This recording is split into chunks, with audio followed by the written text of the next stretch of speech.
Hello, everyone, and thank you very much for joining us today. This is our second Soundbite series, so we are very excited to have you all of you here today.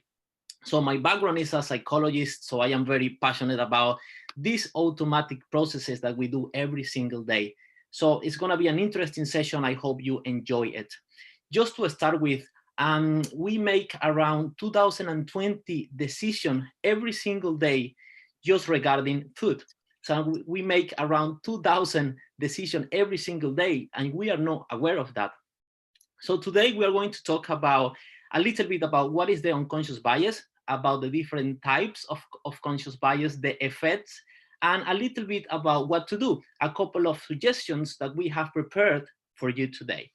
So, but before we get started, a couple of general rules. Number one is please mute your microphone. And the second one is if you have any questions, please send it directly to the chat box. So my colleagues, Emma, Lou, she will be more than happy to take them, and then we will answer at the end of the session. And the number three is enjoy this session. This is for you. So I hope you like it. Before we move forward, I would like to invite you guys to visualize.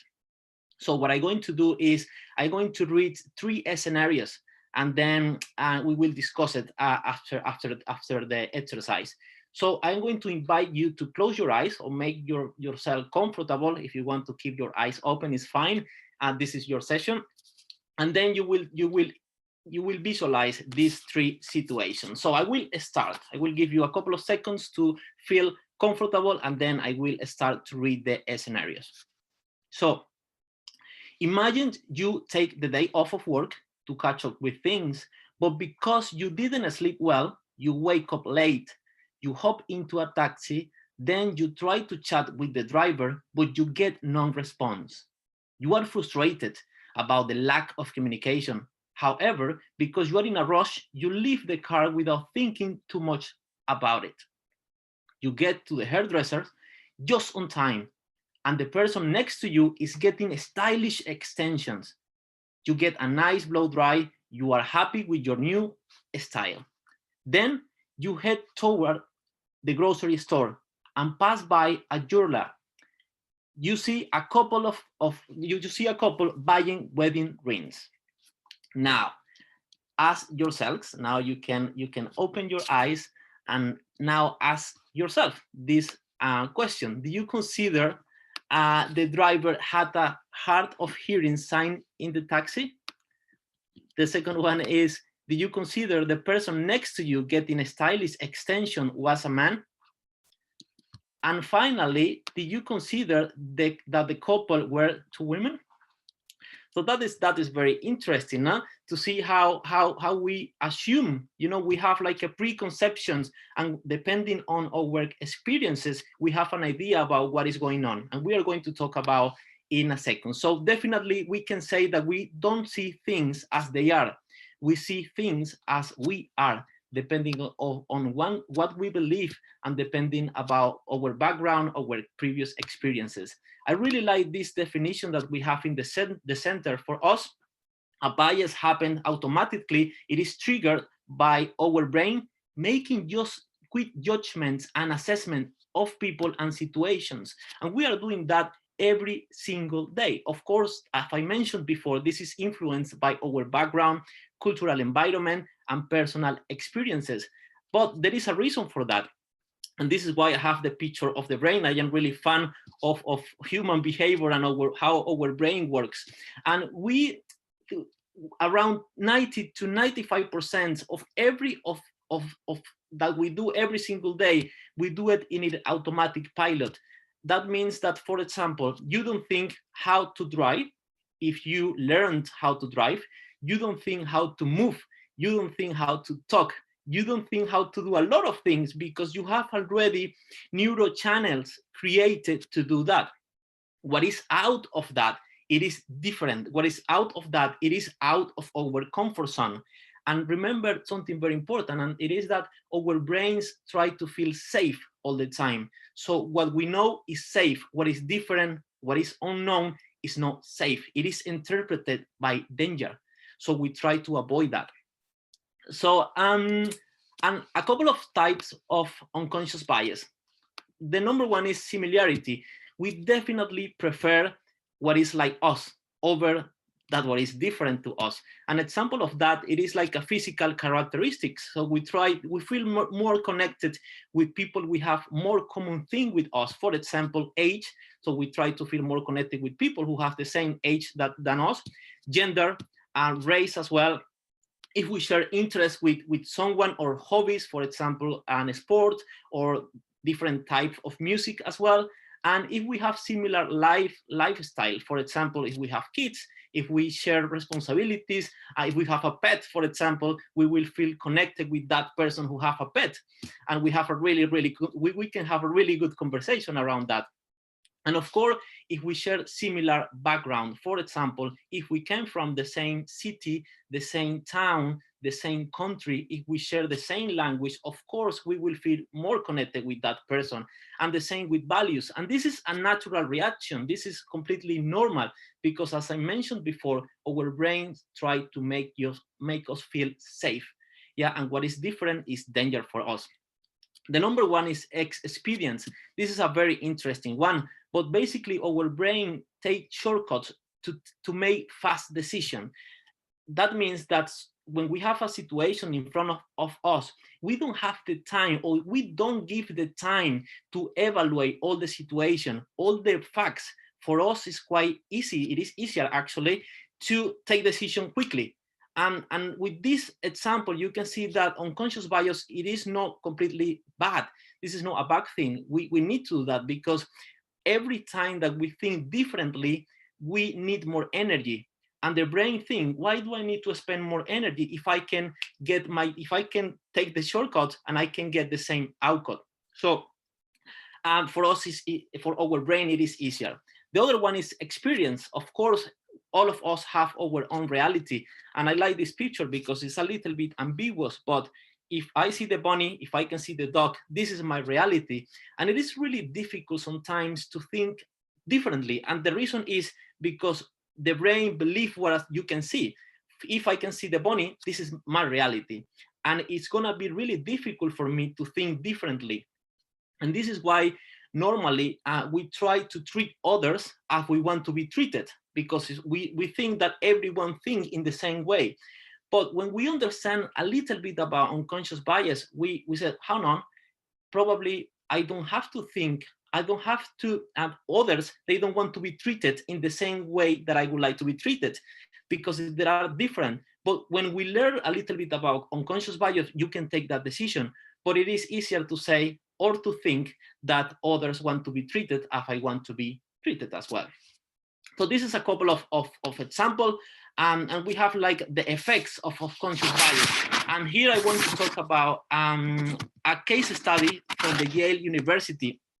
And a study found that male and female scientists both trained to be objective. I mean, the people who did this exercise, they went to an unconscious bias training, and both of them they were more likely to hire men and consider them more competent than women.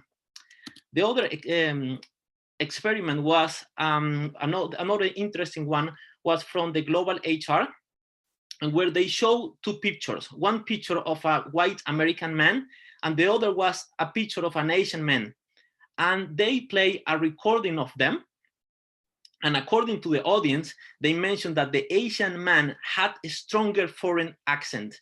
And other people, they mentioned that it was very, very difficult to understand the information given by the Asian man. But what the audience didn't know was that they played the same recording for both of them. And this is another interesting one. And this was here in Ireland. This was in 2009. An experiment conducted to measure the bias in the Irish labor market. They found that when CVs were submitted with non-Irish sounding names, for example, like names from Africa, Asian, and Spanish, or even German, their chances of being called to interview was lower compared to candidates with Irish names. This is another example. And here I have a couple of pictures that I wanted to share with you guys about biases as well. This is a definitely gender biases. And then here in general, people assume that cars are connected more to little boys and dolls are more connected to little girls. And I have another example here, and this is a very interesting one. And man is connected to work, and the wife cooks, and the little one cries and the other one plays. This is again assumptions, you know, and preconceptions about what we have to behave. Another one from Clorox. It's a very interesting one. This is a gender bias, and another one of gender bias. The chef does everything but cook. That was wife R4. And another one, this is a beer. And final, this is an interesting one from Heineken, and where the ad, they have a video actually, and they mentioned that lighter is better. This is a very racist video, but there you can see that how sometimes when people are creating that kind of publicity, they are not aware of their bias. And the most interesting thing was that this video, it is quite recent. It was launched on the 2015, so it is very, very new. So what to do then, guys? Probably you are thinking, oh, how can I identify my own biases? And as I mentioned before we started this slide, Black love to me, at least in the way that I perceive it, feels like freedom, feels like self-acceptance, it feels like support. It has different metrics to it. I feel like it's intense, it's easy to... I'm sorry about that. I wanted to show you this video, but we didn't have time. I'm going to share it to you later. Let me post it. Perfect. I'm sorry about that, guys. Okay, let me do this again. Okay, so probably you are thinking, well, what can I do? And as I mentioned before, guys, biases are normal and they help us to save time. But the problem is in the workplace sometimes when we have to take decisions. So what to do? Here are a couple of suggestions or things that you can do to identify your own biases. Number one is test your bias using the Harvard Implicit Association. This is a very interesting test that you can take. It is free. You don't have to spend any money. And it is very straightforward. And actually, when I did it, it was fun as well. So if you are interested, I can send you the link in the chat box after I finish this presentation. The second one is start to do neuroplasticity exercise. So when we talk about neuroplasticity, when I was presenting this slide to my team, they mentioned, oh, wow, but can you tell us a little bit more about that? And, you know, neuroplasticity is the ability that we have to change or to reprogram our brain. We have the ability to do that. So, but to do that, we have to do something different every day. We have to train to move our muscle in our brain. And one activity that you can do is to do something different every single day. As I mentioned before, 90 to 95% of everything that we do, it is in autopilot. So you can evaluate your routine and you can say, well, maybe I'm going to do something different. I'm going to have breakfast in a different place. I'm going to walk to a different road for a different road, and I can talk to someone different. So the other one is educate yourself about biases and become more aware of that. Another one that I really like is ask for feedback. I really believe in feedback. I'm a big fan of them, fan of it. And ask your colleagues, ask your partners, ask your friends, ask your family about your unconscious bias. And then you can identify probably biases that you are not aware of. And finally, when you read a newspaper, when you read an advert, when you read news, try to identify what is the bias behind that. So this is what it looks like when you click on the test. This is what you can see. As I mentioned before, it is very easy to do it, and I really invite you to do it. So, guys, I think time is very tight. So if you have any questions, Emma, if you have any questions, please, I am more than happy to answer them. Thank you very much, Pedro. That was a very, very comprehensive presentation. It showed such a small amount of time. And of course, there's so many different types of unconscious bias, and you've touched on a lovely collection of 3. So if I was in the position of a recruiter, how could I avoid unconscious bias while I'm reviewing CVs or CV applications? Thank you, Emma. Thank you for your question. And this is a very interesting one. And one thing that I do recommend to do is standardize the interview. You know, for example, if you have a plan, you have a framework that you can use to conduct your interviews, you can have more option to give more opportunities to give to every single candidate. For example, if I ask different questions to different candidates, it's going to be really difficult to be objective. But if you have a plan to do that, it's going to be easier. The second one is consider likability. You know, when you are aware about this, imagine that you are recruiting someone and you are having the interview, and then that person mentioned, for example, oh, I went to the same school, I went to DCU, we went to the same college. Of course, you will feel connected to that person. And if that person mentioned that they came from the same city, for example, it's going to happen the same. But when we are aware of that, it's going to be more easy for us to take the right decisions without biases. Absolutely. Brilliant advice. So we have a question here asking, what literature would you recommend that we could learn more about unconscious bias? Are there any books maybe that you thought would be a good tip? Yeah, actually, I think I forgot to present that, but I think that I'm going to answer your question, Emma, because this is the 2 books that I love. I am a really big fan of them. I have this one in here. Of course, this is a Spanish book, but you have the English version in there. And in both of them, you will find how our brain works. And it is very interesting to see that we have 2 different kind of brains. So we have one where we take decision when we are in a rush, when we are in danger, and another type of brain, which is more analytics. And then it is interesting to evaluate both of them and to understand how we take decision. And as I mentioned before, everyone have their own way to do it. But when you read a little bit more, when you explore, and you can say, oh, this is why I normally do that. And then you are more aware of your decisions on your biases as well. Yes, absolutely. And I think definitely expanding your knowledge is so important. And if you don't have time, YouTube videos could be a fantastic time saver, even just to get the general gist of the topic. So this is just such a short presentation, but where could we potentially go to find training or workshops that we could tackle our unconscious bias? Oh, that is a really good question as well. So we have the hub. We have a hub, the Center of Excellence hub, and we have different resources in there.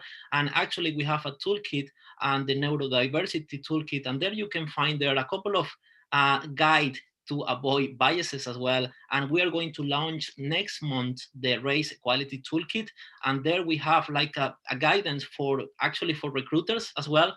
So if we have recruiters in here, so please keep an eye on that. We will have that toolkit next month, and I am sure it will be very interesting. And of course, we have different trainings. We have a couple of experts working with us as well. So we are more than happy to help. And again, we have a couple of videos as well that you can see, and we actually have a couple of recommendations of Netflix TV shows and different documentaries that you can see in our hub. So if you have any other questions, please let's get in touch, and I'm more than happy to give you more resources that you can explore. Brilliant. I think Catherine there had a similar question to me. Do you have any recommendations on training for unconscious bias? So I think the hub is a good place to start for the general ideas, and then the toolkit will have more resources as well. So what would be some things that an employer or even employees could do to make workplaces more open to understanding different cultures? Well, I think, first of all, it is really important to recognize how different we are in the workplace. So to identify the different culture of people from different nationalities, countries, for example, in the center, guys, for all the people who are looking at us now, watching at us, we have different people from different nationalities, and we are very curious. So I think one way to explore and to help you to build like a more inclusive workplace is asking questions, you know, like ask what is important for you, tell me more about yourself. And of course, it is very important as well to do it in a respectful way, you know, and obviously try to not assume. I really believe in open questions as well. I think when you ask questions that where people have the option to answer yes or no, they are not a really good question if you are looking to explore and to understand different realities and different culture as well. Absolutely. I think we have time for one more question. So as you said that it's important not to assume anything. So if you had a new colleague joining the team, what would be your top tips maybe for taking time to understand that colleague and not to put labels on them before you even get to know them?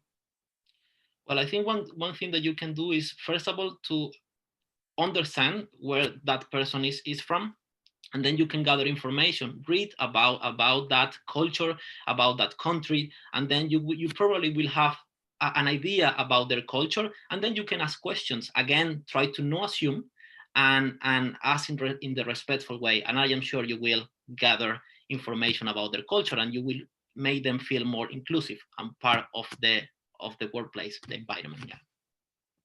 Thank you very much, Pedro. That was very good advice. Yeah, no, thank you very much, Emma. And guys, thank you, all of you, for watching at us and for joining us today. As I mentioned before, this is my contact, Pedro.Ontivero at DCU.IE. So I am more than happy to share any resources that I have or any videos that I have found interesting.